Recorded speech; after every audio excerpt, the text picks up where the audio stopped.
Fala pessoal, tudo bem com vocês? Professor Murilo mais uma vez aqui, agora trazendo a resolução da prática de competência 11, na qual a gente viu ali a questão das resistências térmicas.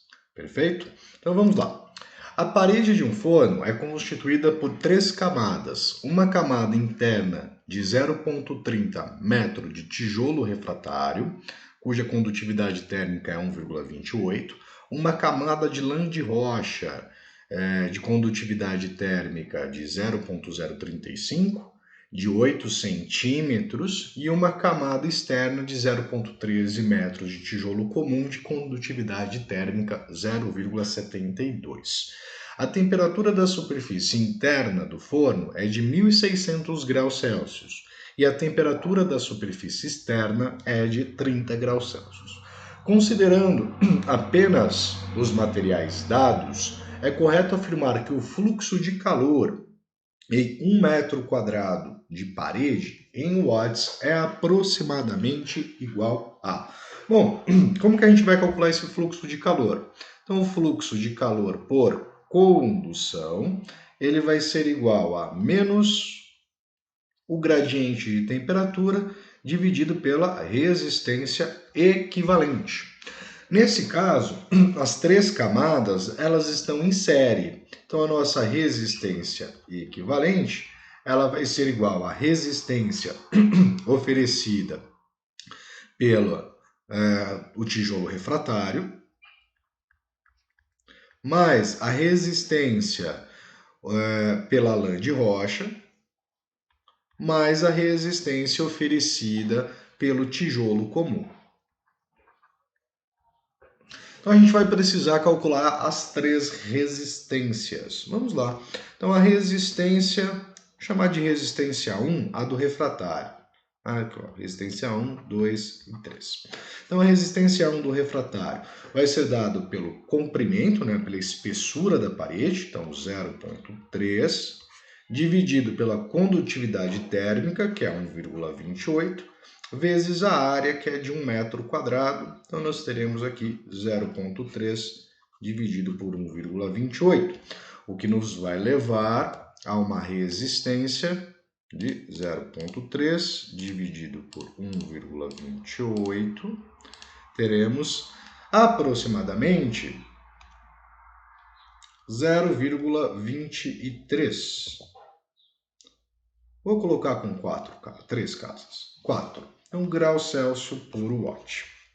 A resistência 2 vai ser dada, nós temos 8 centímetros, então 0,08, dividido pela condutividade da lã de rocha, que é de 0,035, vezes a área, que é 1. Então, nós teremos uma resistência de 0,08 dividido por 0,035.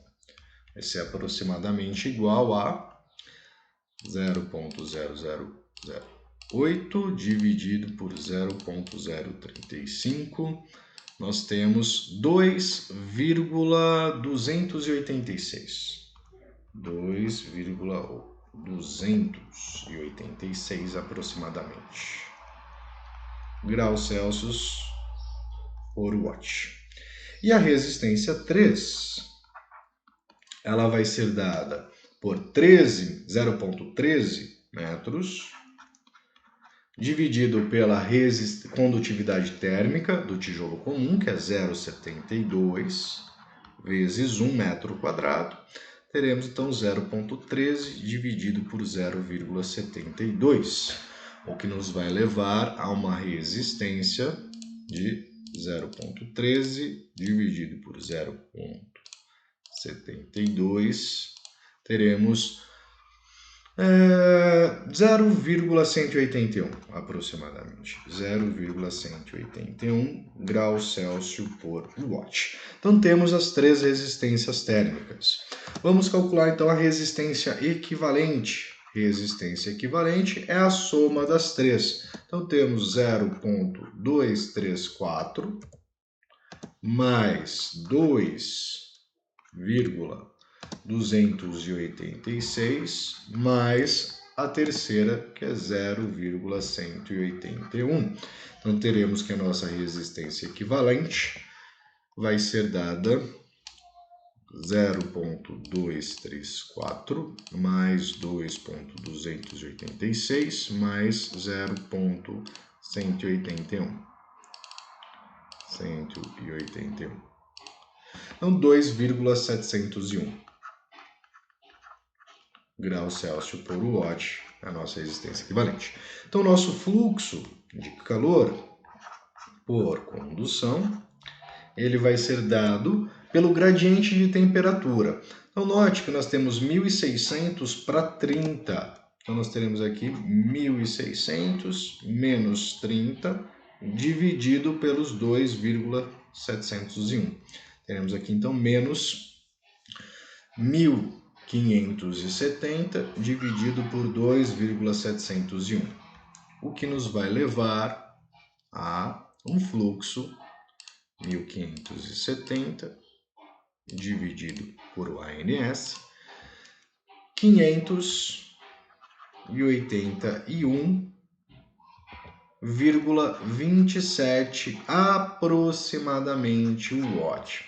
Por que eu estou falando que é aproximadamente? Por questão dos cálculos, a questão aqui dos cálculos que a gente fez, todas as resistências foram aproximadas. Então quer dizer que o valor da resistência equivalente também é o valor aproximado. O fluxo de calor por condução, ele também então vai ser um valor aproximado, já que as resistências estão aproximadas. Então, nós temos dentre as alternativas 581,5. A gente chegou em 581,27. Então, aproximadamente 581,5. Isso pode ser visível, por exemplo, se eu usar uma casa decimal, né, ou duas casas decimais. Aqui ficaria 0,2, aqui ficaria 2,3, aqui ficaria 0,2. Isso geraria uma diferença também. Quer ver? Vamos só testar. Se eu pego e aproximo ali para 0,2, mais aqui eu arredondo para 2,3, uma casa decimal, e aqui eu arredondo para 0,2, nós vamos ter 2,7. Em 1.570 dividido por 2,7 já vai dar um valor muito mais próximo de 581,5. Né? A aproximação aqui seria 581,5, arredondando o 4. Perfeito? Então isso tudo também, né, a questão de aproximação depende da precisão que você trabalhou com os números. Como eu trabalhei com 3 casas decimais, a minha precisão ela é mais assertiva, mas dentre as alternativas a mais próxima é o 581,5. Perfeito? Então vamos para o próximo. O fundo de uma panela de alumínio, cuja condutividade térmica é de 237 Wm/grau-Celsius, tem 5 milímetros de espessura. Com o intuito de aumentar o fluxo de calor por condução, o fabricante propõe um novo projeto para o fundo da panela, utilizando um fundo composto por uma camada de cobre de condutividade 401, então note que a condutividade do cobre é maior, tá? Com 2 milímetros de espessura, inserida entre duas camadas de alumínio com 2 milímetros. Diante desse novo projeto, é correto afirmar que, da equidade para efeito de cálculo, considere a área igual a 1 metro quadrado. Tá? Muito bem. O que nós vamos precisar? Ou melhor, né? Vamos comparar a resistência. Por que, pessoal, comparar a resistência? Se a resistência do segundo projeto for menor, quer dizer que você aumentou o fluxo de calor. Você vai conseguir aumentar o fluxo. Se a resistência for maior, você vai diminuir o fluxo. Lembra que o fluxo é inversamente proporcional à resistência. Então vamos colocar aqui projeto 1. No projeto 1, nós temos aqui uma resistência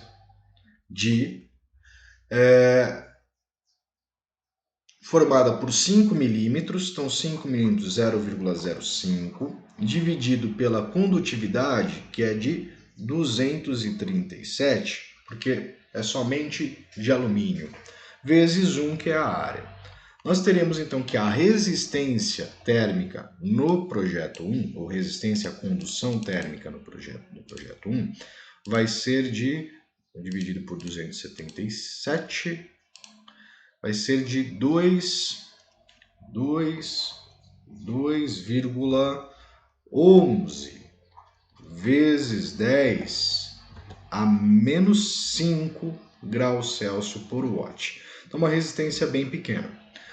No segundo projeto, vamos colocar aqui projeto 2. Projeto 2, você tem 3 camadas. 2 camadas iguais, então a gente vai ter uma resistência do alumínio. Tá? Vamos ter a resistência do cobre. A gente vai ter a resistência do alumínio e a resistência do cobre. Vamos calcular as duas resistências oferecidas por cada um deles. No caso do alumínio, nós temos uma parede de espessura de 2 milímetros, então 0,002, dividido por 237 vezes 1. Vai levar para a gente que a resistência oferecida por essa parede de alumínio vai ser de 0,002 dividido por 237. Teremos 8,44 aproximadamente vezes 10 a menos 5. Tá? Ele tem uma resistência aqui maior, não, a resistência elevada a sexta, perdão. É uma resistência bem pequena. Enquanto que a do cobre, você vai ter então também 2 milímetros, então 0,002, dividido pela condutividade do cobre, que é 401, vezes 1, que vai dar 401.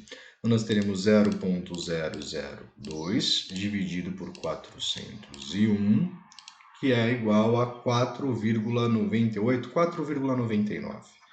4,99 vezes 10 a menos 6. Lembrando que no segundo projeto são 2 camadas de alumínio e uma de cobre, então a gente vai ter que uma resistência equivalente. Nessa resistência equivalente, nós vamos ter a soma de 3 resistências. Então nós temos 2 vezes a resistência do alumínio, mais uma vez a resistência do cobre. Então esse 2 aqui, porque são 2 camadas de alumínio de mesma espessura.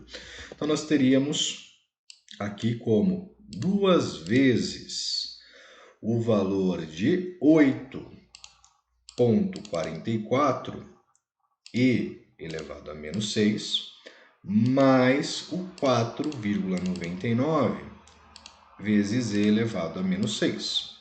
O que nos vai levar a 2,19 vezes 10 a menos 5 graus Celsius por watt.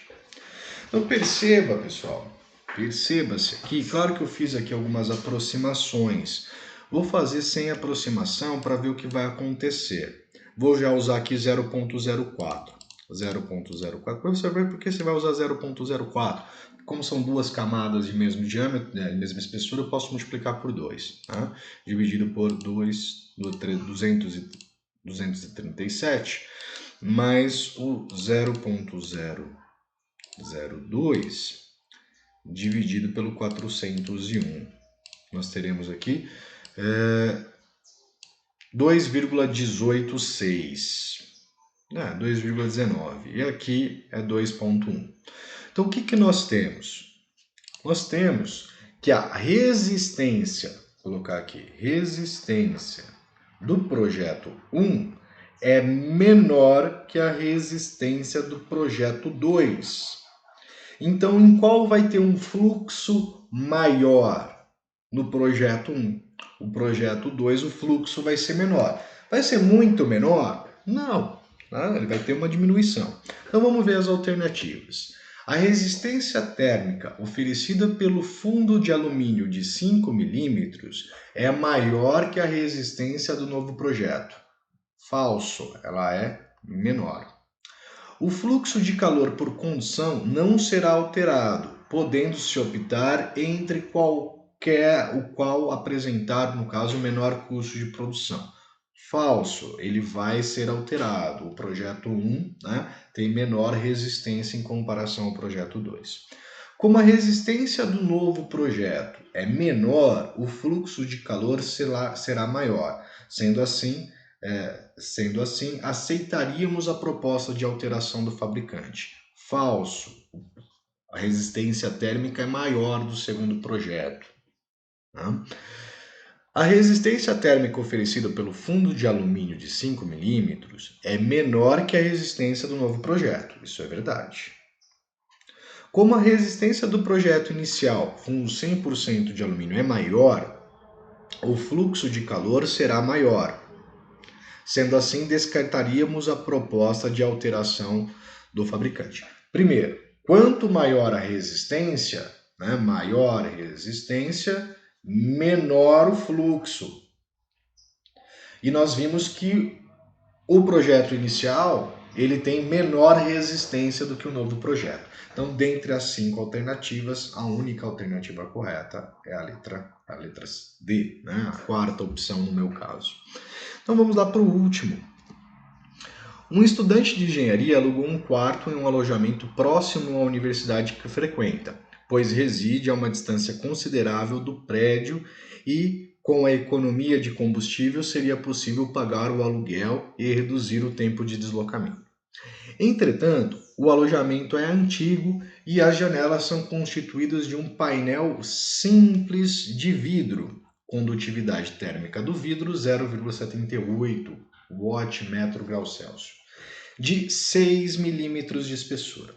Para diminuir o fluxo de calor e manter o conforto térmico, o estudante propõe cobrir as janelas com placas de isolamento de poliestireno, cuja condutividade térmica é de 0,027 Watt/grau-Celsius, com 25 milímetros de espessura.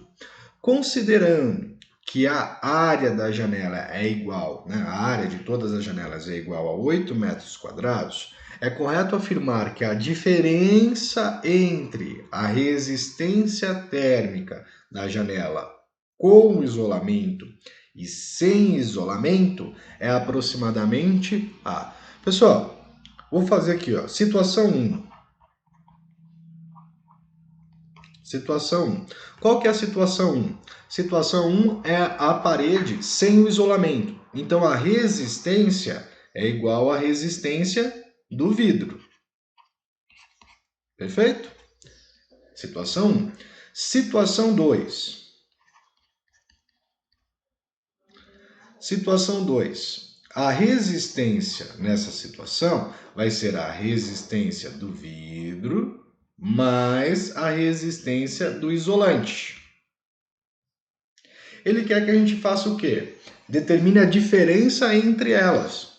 Olha que legal. Ou seja, ele quer que a gente faça resistência. Diferença entre a resistência térmica com isolamento e sem isolamento. Então, ele quer que a gente faça R2 menos R1.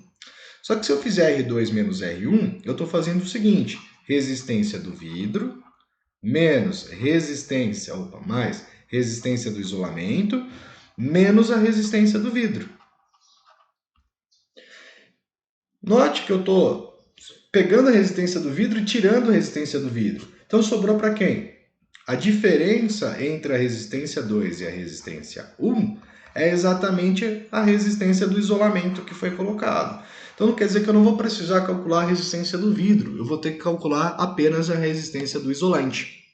Perfeito? Então a resistência do isolante vai ser dada pela espessura dele, 0,25 milímetros. Então 25 vezes 10 a menos 3, ou se preferir, né, 0,025, dividido pela condutividade térmica do isolante, que é 0,027, vezes a área, são 8 metros quadrados. Certo? Então, nós teríamos aqui como resposta a resistência do isolante, 25e elevado a menos 3, dividido, abre parênteses, 0,027 vezes 8, fecha parênteses. Então, nós temos 1, ou aproximadamente, 0,116 graus Celsius por watt, no caso, primeira alternativa da minha avaliação. Então, observa, pessoal, que eu poderia ter calculado a resistência 1, que era a resistência do vidro, daí calculado a resistência 2, que era a do vidro mais a do isolante, e depois fazer a diferença. Mas no caso eu estaria retirando a resistência do vidro, eu teria feito uma conta que não seria tão necessária assim. Então, interpretar o que gera a diferença entre as duas resistências? No caso, é a resistência do isolante que foi colocado. Então, a diferença é exatamente ela. Então, eu vou colocar e calcular somente o valor dessa resistência. Certo? Pessoal, espero que esse vídeo ajude nos estudos para a questão de circuitos térmicos e resistência térmicas. Grande abraço e até mais. Fui!